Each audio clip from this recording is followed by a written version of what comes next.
assumer ses responsabilités pour mieux avancer sur le chemin du perfectionnement. Ce thème intéresse en réalité la majorité des êtres humains qui sont confrontés à des difficultés de la vie qui les amènent à se décourager, à abandonner et parfois à plonger dans les voies de la perdition. En réalité, l'être humain est un potentiel énergétique, un potentiel de force, un potentiel de puissance qui peut se donner des impulsions voulues à sa vie et faire de sa vie ce qu'il voudrait qu'elle soit. Il a ce pouvoir créateur en lui. Mais pourquoi n'arrive-t-il pas à réaliser cet exploit? C'est simplement parce que durant la longue traversée de l'océan de l'oubli, tout est rentré dans l'oubli. Et il n'y a que de temps en temps des apparitions sporadiques dans le champ de sa conscience et de sa mémoire pour se rappeler ce sont des sécurités. Mais en réalité, ce potentiel peut être reconstitué et il retrouve son chemin originel et reprend sa vie à plat de corps.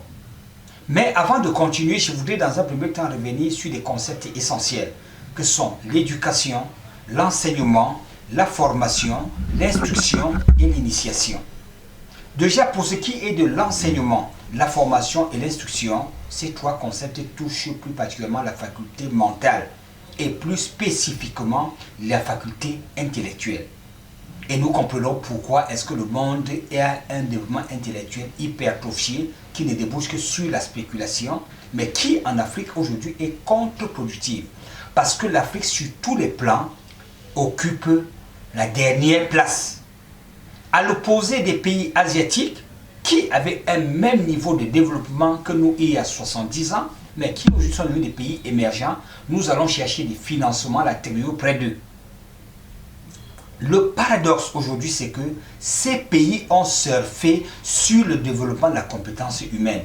Mais suivez mon regard, ils ont misé sur l'éducation et sur l'initiation. L'enseignement, l'instruction et la formation ne sont venus qu'en complément. Déjà, si nous prenons l'éducation comme étant le développement de l'ensemble des facultés, vous convenez avec moi qu'il devient important de connaître l'homme, sa structure, ses plans subtils, ses plans spirituels. Quelles sont les interconnexions et l'interrelationnalité avec le cosmos tout entier, les influences planétaires et tout. Bien entendu, ceci doit être étudié suivant le prisme et le paradigme propre à notre culture. Parce que nous devons étudier le monde suivant notre compréhension, suivant notre perception et suivant notre marge à amener les autres à percevoir le monde tel que nous le percevons, tel que nous le ressentons. Or, de ce point de vue, les anciens avaient misé beaucoup plus sur l'intelligence du cœur et non l'intelligence du cerveau. Et par rapport à cette démarche-là, l'initiation maintenant apparaît comme étant l'outil qui permet à l'homme de se réapproprier de son potentiel perdu pendant la chute, pendant la longue traversée de l'océan de l'oubli. Mais bien entendu, ceci doit se faire suivant une certaine démarche méthodologique et une certaine pédagogie. Ici, les Asiatiques ont utilisé leurs arts martiaux pour bâtir l'homme. Mais l'Africain, aujourd'hui, dispose d'aucun outil parce qu'on se retrouve tantôt à l'église, tantôt à la mosquée, tantôt dans les arts martiaux et on n'arrive pas à impulser cette vision pour impacter l'ensemble, pour que l'Afrique aussi rayonne de mille feux.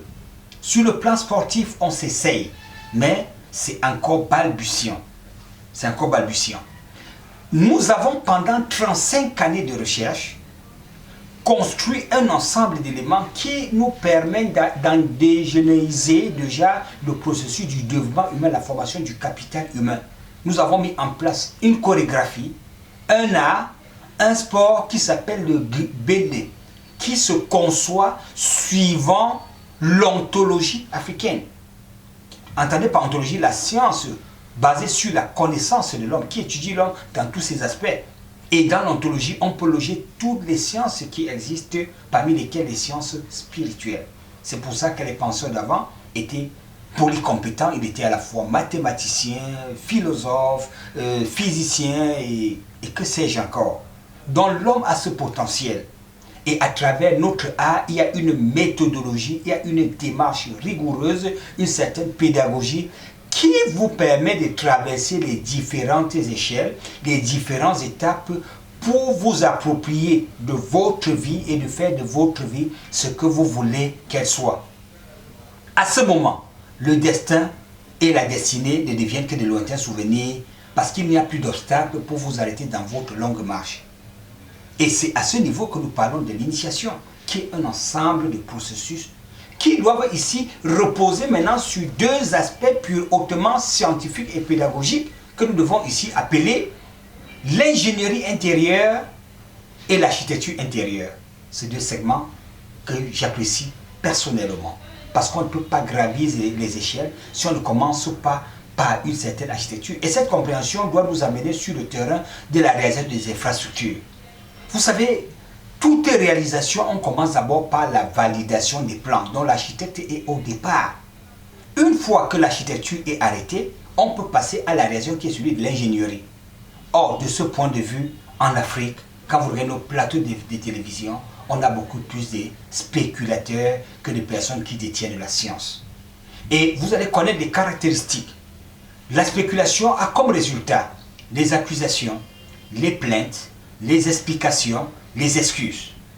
Or, sur le plan de l'initiation, on s'appuie sur le travail et seul compte les résultats. Il faut être pragmatique, il faut être concret. Donc, nous avons réussi à mettre en place un ensemble de structures qui aujourd'hui nous permet de travailler officiellement pour atteindre ces résultats. Dont la vitrine, la partie la plus visible, c'est l'Université agricole de management des métiers de la production, au sein duquel nous avons créé le club santé et sports locaux. J'insiste bien sur sports locaux qui en réalité sont des sports issus de notre patrimoine ancestral, de notre patrimoine traditionnel. Donc dorénavant, on est appelé à construire notre état intérieur, notre état de bien-être, notre état de joie, notre état d'accomplissement, d'épanouissement à partir de nos propres paradigmes, à partir de nos propres éléments, sans toutefois se référer à Lao Tzu, à Krishna, au Christ et consorts. Nous avons notre paradigme. Et je vais chuter en disant un véritable développement, quel que soit le domaine, quelle que soit la portée, quel que soit le segment, il ne peut qu'être au départ endogène pour s'ouvrir à d'autres cultures. Donc, l'homme que vous êtes, au lieu de vous décourager, vous devez vous réapproprier de vous-même, du potentiel créateur que Dieu a déposé en vous, dans votre esprit, dans votre âme, pour vous projeter dans le monde et devenir en réalité des véritables acteurs de la vie et non simplement des gens qui subissent. Je vous remercie.